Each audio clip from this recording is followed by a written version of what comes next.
Hi everyone! Ayan ang ating first time customer na balak niya magpagupit lang sana. Ayan po yung buhok niya, magpapagupit lang sana siya at may gusto siyang gayahin na hairstyle na nakuha namin sa Facebook.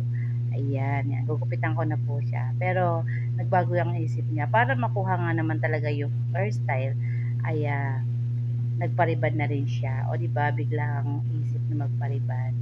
So, eto na. Tadaan! Ayan na po yung kanyang hairstyle na ginaya namin. At achieve naman. Kaya, tuwang-tuwa po ang ating client na first time po nagpagawa sa atin. Dahil achieve yung gusto niyang hairstyle. So, ayan. O diba, tuwan-tuwa siya. Ayan. So, yun lang po. Thank you for watching. Followers, viewers, salamat po sa ating mga customer, mga walk-in, at saka sa ating mga loyal client. Thank you so much. Ayan. O, diba? Happy po siya. Please follow my Facebook page, Hilda Salon de Fashion. Bye!